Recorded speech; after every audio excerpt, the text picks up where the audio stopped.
Je vois que la plupart des gens sont motivés, ça fait plaisir. Je vois que la SNCF seront derrière nous, on l'espère, en tout cas notre collègue l'est, autour de lui pas mal de gens disent qu'ils sont pour, c'est clair qu'il faut une convergence. On espère que voilà, il y a la SNCF, qu'il y a EDF, qu'il y a ADP, qu'il y a les professeurs, qu'il y a les médecins, les urgentistes, qu'il y a aussi les hôteliers qui étaient là ce soir. Il y a tout le monde, on en a tous ras-le-bol, on en a marre. Je pense qu'aujourd'hui on va tous être là, il faut se soulever, il faut vraiment que tout le monde se prépare, ça nous laisse un petit peu de temps. Ensuite, il y a les Gilets jaunes. Eux, ils sont là depuis longtemps, tous les samedis. Voilà, ce décembre, il faut vraiment que ce soit un décembre noir, que tout le monde soit présent, qu'on se pousse, qu'on se motive et qu'on se prépare. C'est important. Il ne faut vraiment pas lâcher. Il ne faut pas que cette réforme passe. Si cette réforme passe, ça sera la fin de tout. Et aujourd'hui, il faut se battre vraiment, comme je disais la dernière fois, qu'on se batte pour nous, pour nos enfants, pour notre avenir. Faut rien laisser passer. Et là, vraiment, on est tous motivés. Et je vois qu'on est tous motivés, ça fait vraiment plaisir. Et je pense que là, on va vraiment y aller à fond. Et il faut vraiment qu'il n'y ait plus de train, ni à la RATP, ni à la SNCF. Il faut vraiment que surtout, nous, comme les gens ont pu dire, on est une locomotive. On est là, c'est nous qui avons démarré. On commence à remotiver les gens. Et je pense qu'on est une vraie locomotive pour tout le monde. Donc si nous, on démarre le 5, on espère que tout le monde va suivre et que ce soit un décembre noir et qu'on soit tous là, tous présents. Je suis super admiratif en fait de ce qui est en train de se faire ici. Déjà, c'est une première étape, mais aussi des camarades de la RATP, que ce soit Irène ou Adèle. On voit énormément de combativité. Jamais, j'ai l'impression, on a pu ressentir ce spectre entre guillemets de 95 en fait réapparaître. Il y a vraiment un truc concret et réel. Ils posent une première date. Là maintenant, c'est qu'il va falloir ratisser large en vérité. Là, moi, je me dis qu'on a jusqu'à décembre, mais avec toutes les étapes qui vont venir entre-temps. C'est-à-dire qu'il va falloir que même les camarades de la RATP, ils se disent partout où on peut lutter, il va falloir lutter pour essayer d'arriver à un moment donné fort, parce que ça va passer par ça. Et moi, j'invite l'ensemble des organisations syndicales, d'accord. Là, il y a l'UNSA, moi je suis chez Sudrail, mais il va falloir la CGT, il va falloir Force Ouvrière, il va falloir les camarades de la CFDT. Il n'y a personne qui va vous payer votre retraite, il n'y a personne qui va vous mettre à manger dans l'assiette, si ce n'est vous, si ce n'est vos tripes, si ce n'est votre combativité. Donc il va falloir que les métallos, les dockers du Havre, les fameux dockers du port du Havre qui nous ont fait vibrer en 2016 lorsqu'ils étaient 30 000 sur le pont du Havre, il va falloir tous ces dockers, ces métallos, ces routiers, toutes les personnes du secteur privé, tous les gilets jaunes qui se sont mobilisés, ceux qui sont des plaquistes, des caristes, des maçons, etc., ceux qui sont intérimaires, à un moment donné, avec la RATP, avec la SNCF, avec les postiers et autres, il va falloir qu'on crée un 95 mais multiplié par 100, il va falloir qu'on aille jusqu'au bout en vérité. Et là, on est en train de le sentir, c'est une première étape.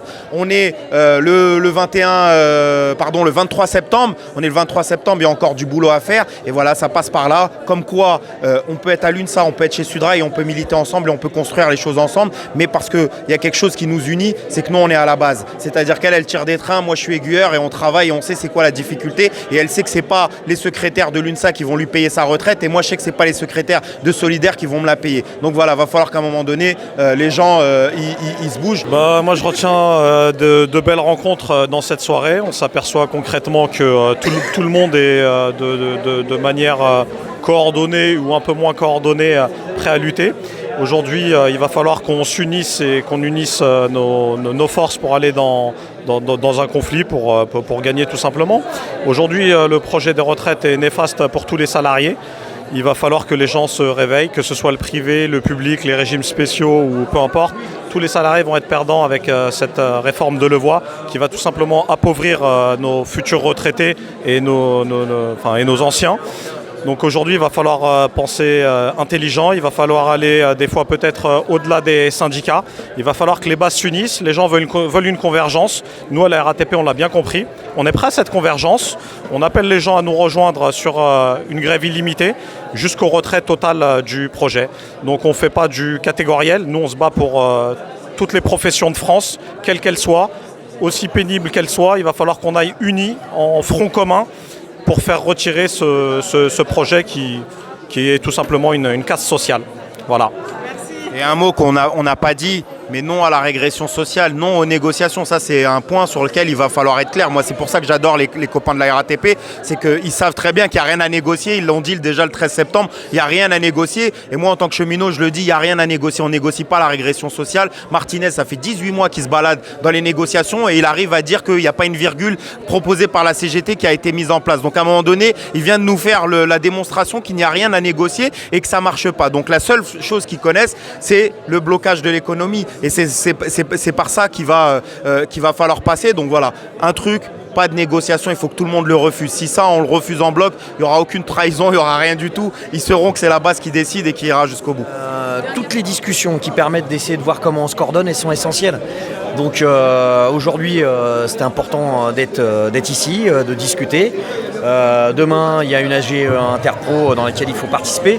Mais je pense qu'on ne pourra pas lober l'obstacle qui est celui que différents collectifs, différents secteurs, en fait des camarades qui se sont retrouvés depuis 2016 dans plein de luttes, pas que des luttes du travail, se rencontrent dans une salle et discutent un peu d'un plan d'action, quoi. Parce que quand on voit les camarades de la RATP, clairement on voit qu'ils sont chauds bouillants, qu'ils ont envie de la grève illimitée, qu'ils ont envie de bagarrer, mais malheureusement c'est pas forcément ce qu'il y a dans la tête des directions syndicales, quoi. Et l'absence de la CGT le 5 décembre, même si elle pèse pas grand chose, où on pense que c'est pas le syndicat majoritaire à la RATP, on sait ce que ça signifie dans le reste des secteurs et en particulier à la SNCF.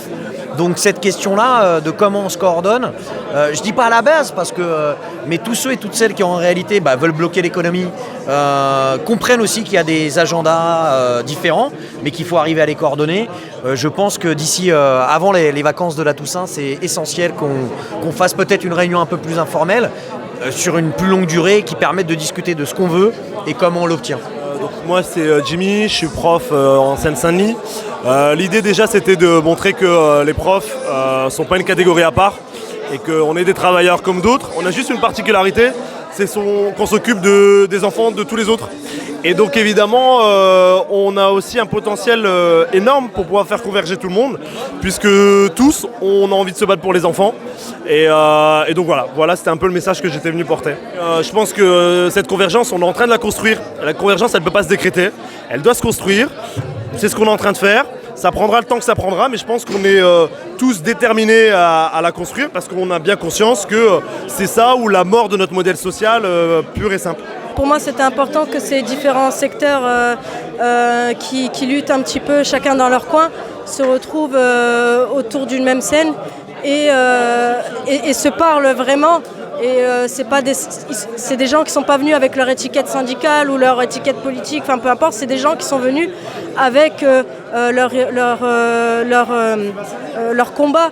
Et si ça s'est fait et que ça a super bien marché, c'est aussi parce que c'est des gens de la base, c'est tous ces petits tous ces collectifs en fait ils ont la même perspective, ils ont le même discours, c'est voilà, nous ce qu'on veut c'est renforcer notre lutte, c'est faire un front commun et d'être le plus massif possible, et ça ce n'est possible que si déjà d'une on arrive à mettre son ego de côté, parce que ça c'est vraiment un problème, et le corporatisme. Et le corporatisme c'est aussi une plaie pour organiser la convergence, mais là en l'occurrence c'est des gens qui prônent la convergence et qui veulent la construire dans le futur. Quand on entend les collègues de la RATP qui ont réussi à réunir 90% de grévistes sur une journée, évidemment ça redonne la patate, ça montre que c'est possible, ça montre que tout ça c'est du travail, c'est de la construction, mais qu'on peut y arriver. Donc un vrai message d'espoir. Ça a été une assemblée avec que des luttes concrètes, quoi. C'est-à-dire que c'est des gens qui sont dans des secteurs en lutte, comme les urgentistes, comme les agents de la RATP, les cheminots, les postiers, voilà, les quartiers populaires. Il y a vraiment une grande diversité, les gilets noirs, les femmes de ménage de l'Ibis Batignolles. Donc vraiment, il y a eu vraiment toute cette énergie-là, en dehors des grandes organisations, en dehors des grandes organisations qui chapeautent un peu tout. Voilà, c'était vraiment du concret et ça venait vraiment des luttes, et du coup ça redonne de l'espoir pour la suite. Pour moi ce qui est important, c'est vraiment d'avoir des expériences en commun, de faire l'expérience des luttes ensemble en fait, et d'apprendre à se connaître vraiment à la base sur des terrains concrets de lutte. Et là ce qui était intéressant, c'est que même l'écologie, on a pu en parler, mais d'un point de vue anticapitaliste. vraiment d'un point de vue anti-système et que c'est pas juste aller ramasser du plastique dans son quartier ou couper le robinet pendant qu'on se brosse les dents, quoi. C'était vraiment concret, on a parlé d'un point de vue systémique. Et là, c'est clairement ce qu'il faut faire et moi j'insiste là-dessus, faut vraiment partir des luttes. Ceux qui défendent une écologie qui ne serait pas sociale, je pense qu'ils ont juste rien compris à l'écologie et tout ce qui est capitalisme vert, clairement on ne veut pas en entendre parler dans le mouvement jeune. Enfin, on voit la puissance de la RATP quand même. Enfin, j'avais vraiment l'impression qu'on était à 2 doigts de la guerre civile des fois dans la rue tellement c'était le bordel et il faut qu'on s'allie ensemble et ils ont vraiment des levées d'action qu'on n'a pas. On se libère du temps sur notre temps d'études parce que de toute façon on sait qu'on va dans une société qui va droit dans le mur et je pense qu'on est beaucoup à pas voir de sens dans tout ça et puis aller à l'école pour apprendre ce qu'est le développement durable franchement et avoir aucune base sur les luttes, sur l'histoire des luttes sociales, la lutte écolo et ce qui est réellement l'écologie, c'est quand même un petit peu triste. Et du coup, moi je pense que ce mouvement il a apporté beaucoup de choses, mais en vrai là mon constat c'est qu'il a surtout mené à une radicalisation massive de jeunes qui n'étaient pas politisés et qui maintenant veulent aller bloquer des entreprises ou péter des vitrines en manif. Donc je comprends que ça fasse un peu peur au gouvernement. Et on attend aussi les retraités, les chômeurs, les jeunes, les étudiants. Il faut qu'on soit tous là, tous présents. Il ne faut pas que ce soit que nous. Il faut qu'il y ait tout le monde. Tout le monde. Dernière chose pour clôturer. Macron, on veut des paillettes nous aussi dans nos yeux. On attend les paillettes.